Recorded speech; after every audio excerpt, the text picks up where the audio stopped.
All right, welcome to Agent Prep with Lillie Hendy. Remember to tap that subscribe button and click the little bell so you get notified every time I post a new video, and go ahead and like this video. Okay, we're going to continue on. This is the source that we're using right now. It is the Texas Real Estate Sales Exam. It is 287 pages, as you see up here where the mouse that I'm moving. And it is an old source, so keep that in mind. There are some questions that the answers are wrong because this was done in 2006. However, it is an excellent source because it has 4 exams. See, exam 1, exam 2, exam 3, exam 4. It is 4 exams of 110 questions, 80 national, 30 state. Now, currently you take 120 questions in the exam and you're having to get a 70 score. So you get 2 minutes per question, okay? However, you don't necessarily take 2 minutes. And it also has the glossary, the vocabulary, that's where I'm using it. And once we finish all of these 4 exams, I'll be moving into 2 new sources that I bought. Well, this is the only group to share it on. Okay, so now we will start with national questions, okay? Put your national cap on, thinking cap on. So we're starting with question number 66, okay, on the Texas Real Estate Sales Exam Guide, 4th edition. Okie dokie. 66, a listing agent. Okay, you are on here, Lodi. Good, thank you for joining. A listing agent wanting to give a seller maximum protection from subsequent claims by the buyer would strongly recommend what? A, that the seller cover all obvious property defects with cosmetic treatment. B, that the buyer have the property thoroughly inspected prior to closing. C, that the seller offer the property as is. D, that the buyer sign a hold harmless agreement against the seller. So a listing agent wanting to give a seller maximum protection from subsequent claims by the buyer would strongly recommend what? A, B, C, or D? Okay, you guys, so when you're replying, post your question number. So you would post 66 and then the letter, which is the answer, so that we know which question you're replying to. B, Sharon says B, that the buyer that have the property thoroughly inspected prior to closing. Okay, 66B, okay. All right. So 66B, insisting on a thorough property inspection by the buyer protects the seller from subsequent civil liabilities because the buyer will have been given every opportunity to assess the integrity of the property. Thank you, ladies, Sharon, Vernica, and Nina. Okay, 67. Which of the following actions by a landlord is not discriminatory under the Federal Fair Housing Act? A, refusing to lease in regard to age of children. B, refusing to lease based on the fact that the tenant has a pet. C, not showing property to tenants because of their country or origin. D, not leasing to people with certain physical handicaps. So which one is not discriminatory? So there are what, 8 fair housing laws? 7 or 8? I think 7. That protect certain groups. Oh, I need to type the answers myself. 66B. Okay, 67. Okay, 67B. Okay, refusing to lease based on tenant has a pet. 66B. Okay, oops. 66B. A landlord may refuse to lease property if the prospective tenant has a pet. Now, if it is a service pet, the tenant has to have, okay, a letter from their doctor. If the person is blind, if the person's handicapped, if they can't hear, certain things like that, those individuals are protected by the Disabilities Act. Okay, so 67 was B. All right, thanks for putting the letter, the number and the letter. Awesome. All right, 68. Every broker in town has a listing with a commercial property at the corner of Maine and Elm. What type of agreements do they have? So every broker has a listing of commercial property at the same corner. A, exclusive agency listings. B, open listings. C, net listings. Or D, exclusive right to sell listings. So the definition we discussed earlier about exclusive agency listings, they require a certain thing, right? So here, if a whole bunch of brokers have the same listing, okay, Elodie and Anna say open listings. So is everybody kosher with that? 68 is B, right? Because we can only list with one person. Awesome. With one broker. So we don't ever want to do open, well, I shouldn't say never, okay? Open listings, unless, you know, we have a client that is loyal. Okay, 69. However, they are legal, we can have them. Yet if that owner is wanting a whole bunch of realtors to work for them, you know, that's not fair, okay? Because this is how we make a living. This is our business. We need to be respected and paid for it.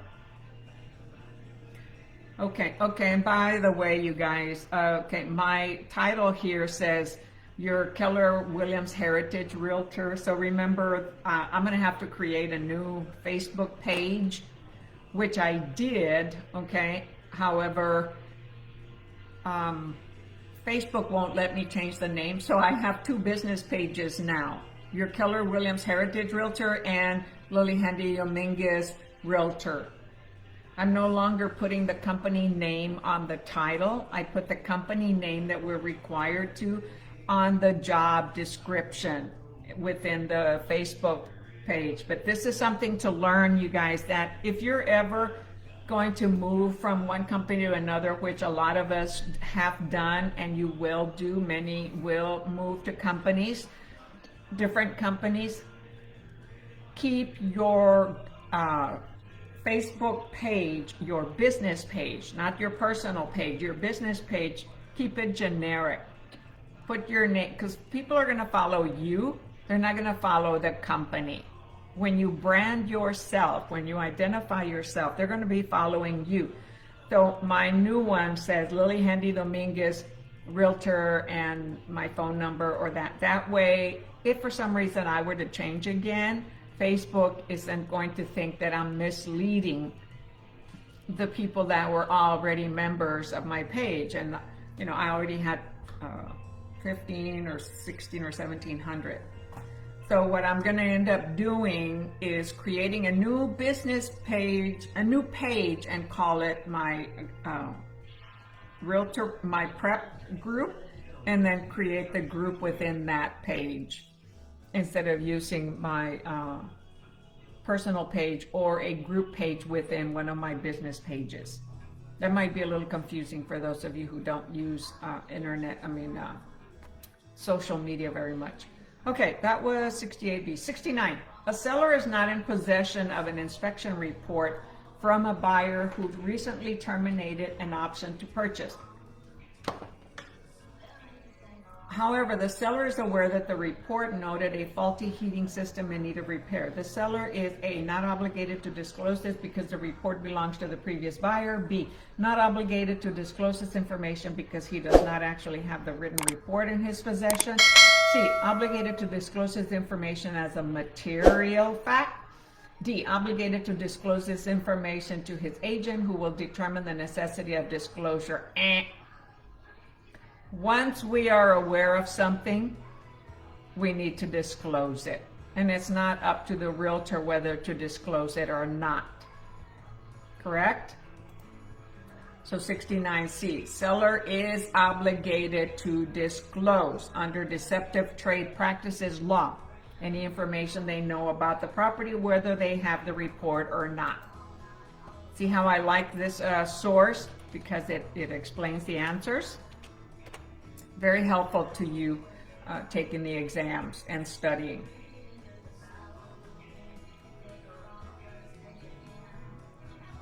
I didn't have this source when I was studying. I had a Champion's book, and that is an excellent prep book. However, it doesn't explain the answers. Okay, 70. Regarding the landlord's duties under a residential lease agreement, current legal thinking holds that A, only written agreements may be pursued in court. B, the tenant is obligated to keep the premises in good repair. C, the owner is obligated to keep the premises in good repair. D, the owner is obligated to repair only those items required by law. So regarding the landlord's duties under a residential lease, current legal thinking holds that. So what are the landlords required to do? Oh, what the heck happened here? It separated my stuff.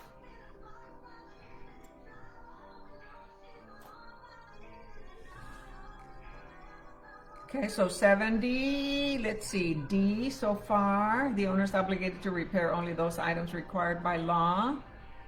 Thanks, Anna. Any other takers? So 70, D, current legal thinking.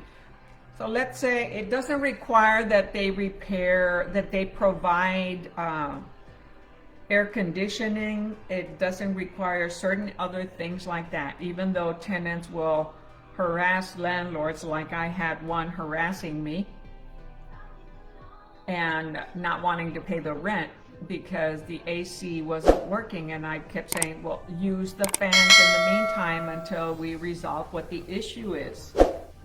And I let him know, hey, I'm not required to provide you air conditioning. However, in the state of Texas, you know, it gets pretty hot, so it's important to have that. And so 70 is D.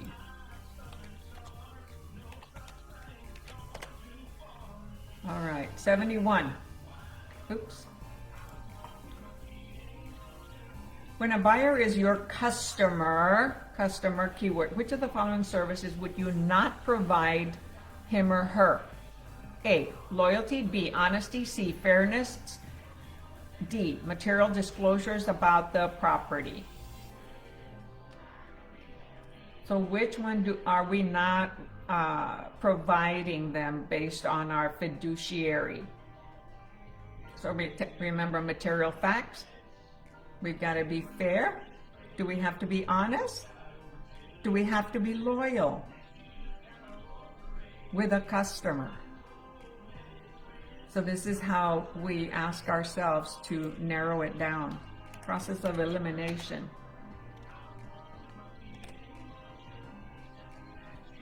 Okay, so 71A. Very good, Nina. Very good, Sharon. Very good, ladies. While a buyer customer is entitled to honest business dealings, he does not get the same undivided loyalty that they owe to a buyer, to a client.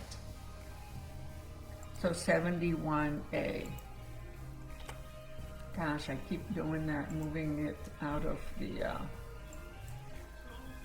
I don't want to have in two different screens. All right, 72. Accretions or soil deposits added to the property adjoining a river may also be referred to as A, avulsion, B, alluvion, C, alloidal, D, erosions. So erosion is what land that's deteriorating. This says accretions or soil deposits. So it's going to be avulsion, alluvion, or alloidal. This is definitions. It tricks me also.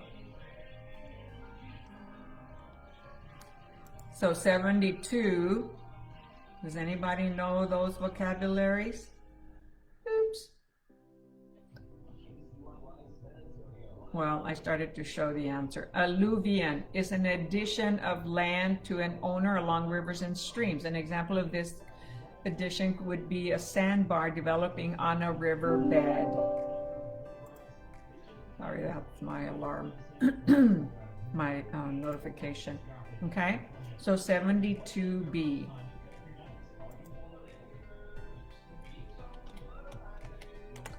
Okay, so let's look at the answers. A says avulsion. If you're having a convulsion, think of that. You're, spurting out stuff. Alluvion, I'm trying to think of what's a word that would go along with that to help remember it. I was going to say, all, but then you have alloidal, allodial. So alluvion. And here you basically need to know the definitions. I'm sorry, what did I write the wrong answer down? No. 72B, alluvion, addition of land. ACC, all. So, well, you have alluvion or allodial. So if we use ACC for all, I don't know how that'll help. You'll have to explain, Anna. Okay, 73.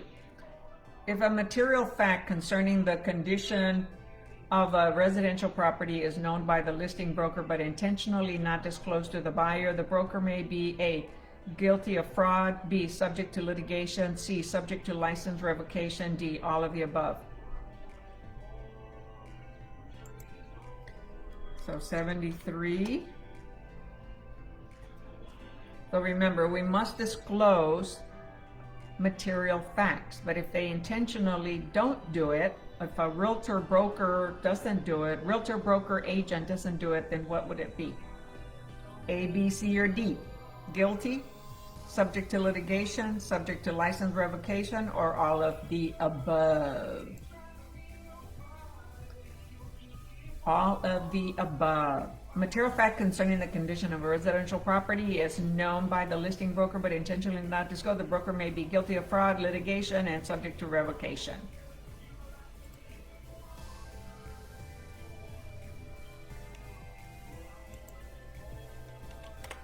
Okay, 74.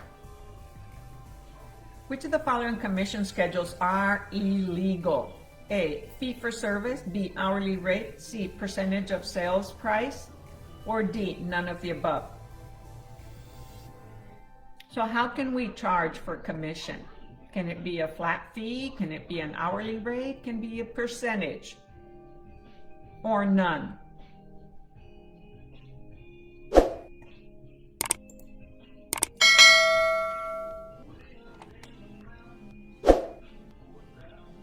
Okay, see, Anna says D. Any others? While they're thinking, hey, what did y'all think of that cold weather, man? It went down to 50 or 40s yesterday. It felt cold and then it started to warm up again today. Okay, 74D, correct. Commissions are legally negotiable, okay? 75.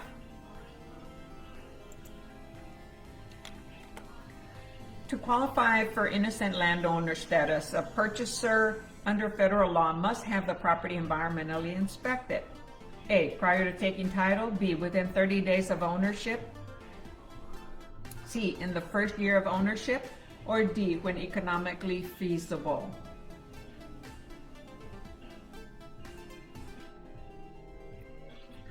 Okay, see, Anna says she loves it.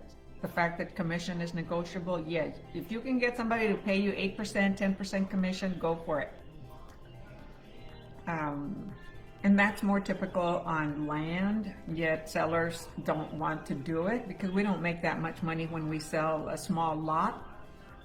Okay, 75B, let's see. To qualify for innocent landowner status, the purchaser under federal law must have the property environmentally inspected. So do you want to buy something before you inspect it, or doing it after you buy it? So, yeah. Oh, you love the weather. Yes, of course. Okay. Sorry. I asked a question. And then, okay, somebody said within 30 days. To qualify for innocent landowner status, a purchaser under federal law must have the property environmentally inspected, going once, going twice. Under federal law, to qualify for an innocent land, a purchaser must have the property professionally inspected for environmental hazards prior to taking ownership. Any inspections should be done prior to taking ownership, because then you don't have to buy it if you don't like what the results are. Not after. You don't have any recourse after, unless it was something that the owner did not materially disclose, like in the seller's disclosures. Inspections should be done prior to. I know, I love the weather too. Did anybody turn the heater on? I did, but only 1 degree. And then I turned it down. Okay, 78, 75, 8, 76. All right. A competitive market analysis usually contains all of the following except A, average price per square foot. B, contract sales price of pending sales in market area. C, closing date of sold comparables. D, days on market of comparables. So a competitive market analysis. It includes everything except what? So we share with the seller, what the competition is. That when we're working on getting a listing with a seller, we want to let them know what has sold. Yes, okay. Competitive means we're talking to a seller, and we want to show them that their competition is overpriced, okay, or underpriced, or priced at a similar price, so that they don't price it way above. And it also shows them that the properties that sold in the last 6 months or 3 months, whatever we're doing. And it also will show them how many days it took. Some of them will show you the average price per square foot. However, you select the best 3. So what number are we on? So contract pending sales price information is not available to networking brokers until those pending contracts close in order. Well, this is a little misleading, because we can show pending properties, okay, to contracts that are pending, okay. We do have access to that on the MLS now, so this is a question that is outdated. We will know that. We will know what pendings are, what actives are, what has sold, okay, on the market. What we won't know, on the comparable, is only solds. We're only comparing with properties that have already sold, similar to what an appraiser does. So the answer here says B, okay. However, in today's market, we do have access to pending sales in market area. So competitive, typically we include, or I include, active pendings and sold, so that I can let the owner know. So this one here, in today's market, okay, they would all be correct. But in this time, in 2006, maybe the pending sales were not available. Okay, so per this contract, it would be B. Now, we don't know in a competitive market analysis what the offer price is. We do know, I'm sorry, okay, let me rephrase this. You see how easy it is? We don't know what the contract price is. We know that per MLS, the property is pending. We do not know what the price is, okay? Excuse me here. I was thinking the listing price here. The contract price is the price that was agreed upon by the buyer and the seller. That we don't know until it closes.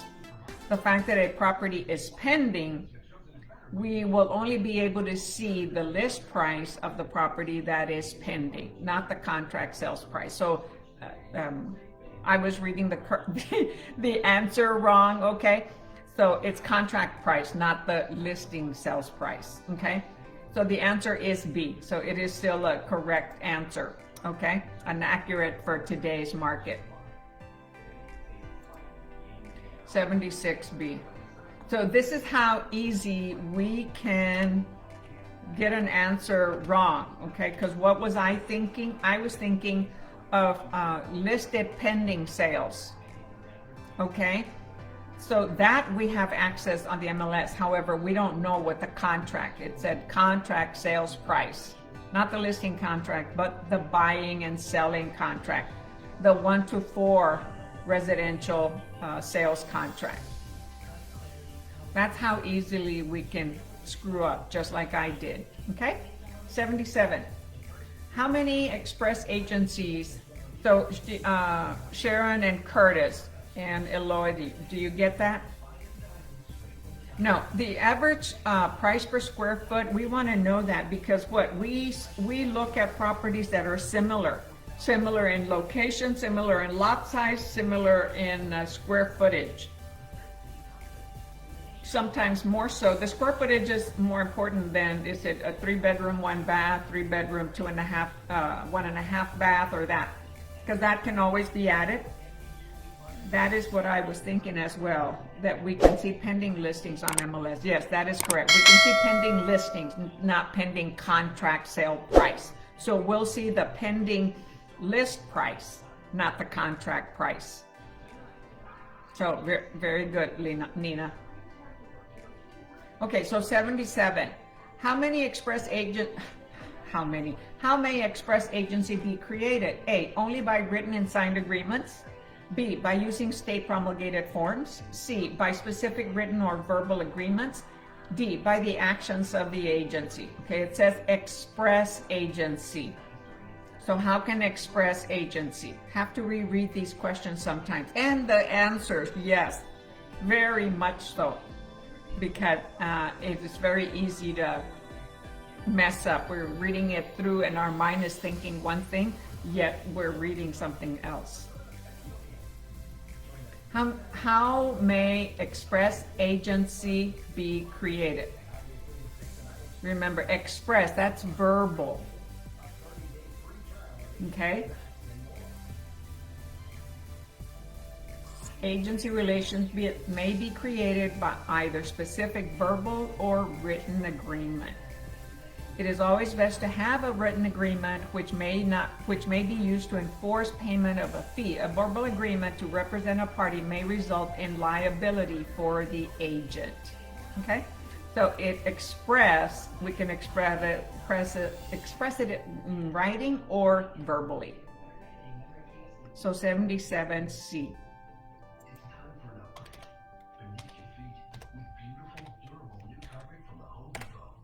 Okay, 78.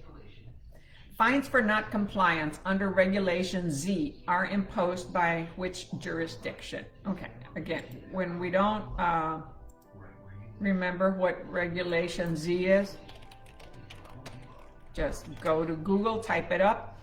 It's a federal law that standardizes how lenders convey the cost of borrowing to consumers. Okay? So that is Regulation Z. And it is imposed by which jurisdiction? A municipal court, B, county court, C, state attorney's general office, or D, the Federal Reserve. Okay, so that is for the lenders, right? 78D so far. Okay, yes. Regulation Z, which is part of the Truth in Lending Act, TILA, T-I-L-A, right, acronym, is under the supervision of the Federal Reserve, which would impose fines for non-compliance. So 78D. Very good.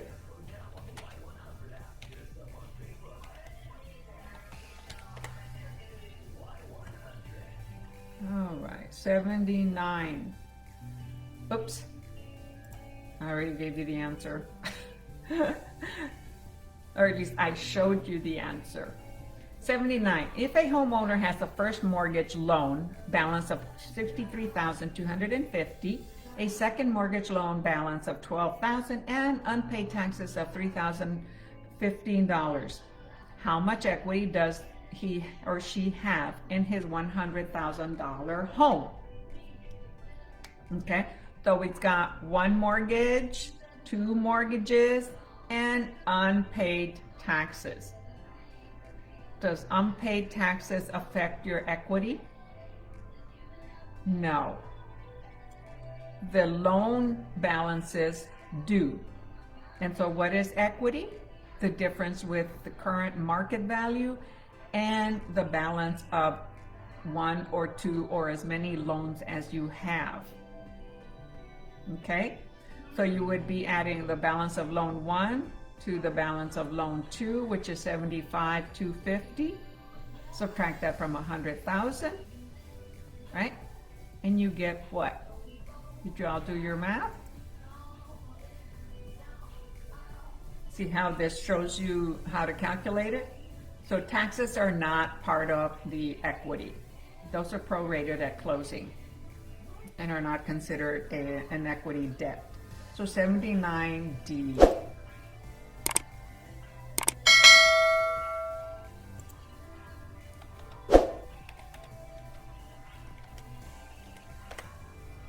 Okay.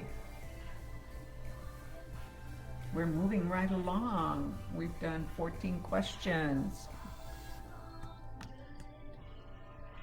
I'm sorry, 15 questions. We started at 66. So 80. Which of the following instruments is used to transfer real property ownership? A, conveyance. B, title. C, deed. Or D, devisee. So which instrument is used to transfer title? So transferring is called conveyance. So it's either title, deed, or devisee.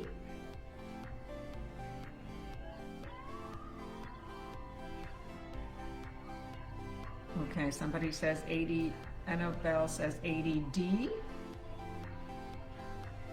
Sorry, C, okay? Okay, so let's see, you changed your answer, so let's see if that worked. 80C, so in that case you were good.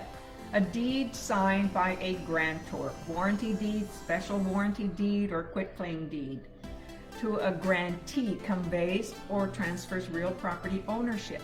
When a person owns real property, they have title. A devise is transfer of real property to a person. The devisee under the provisions of a will. So a devise is transfer of real property, okay? And that devise is the deed. The devisee, okay, is under the provisions of a will. What is described in the will when they die as to what's going to happen to that property.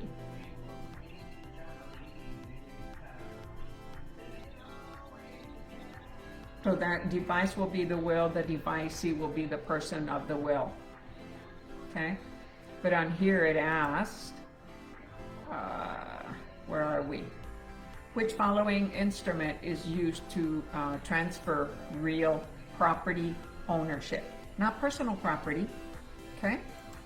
Real property, right? 80D. I'm sorry. You see, I think one thing and I'm saying another. 80C, a deed, warranty deed, special warranty deed, or a quitclaim deed. Okay. 80C. Okay, so we finished national questions on exam number 1, okay? Exam number 1 has 80 national questions. So we're done with exam number 1 for national questions. And next time we will start on exam 2, number 1. And exam 2 starts on page 181.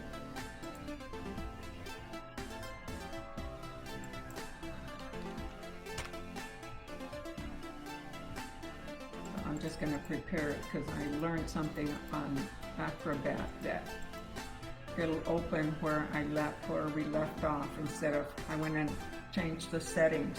Okay, so then what did I put? 185 and then about 195. Nope. Oh. 199.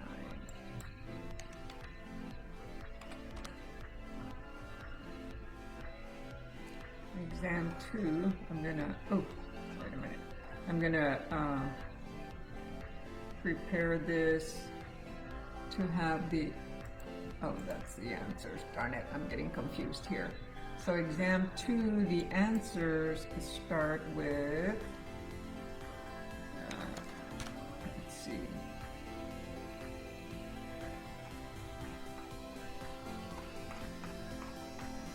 Exam 2, that's where the answers start on page 202.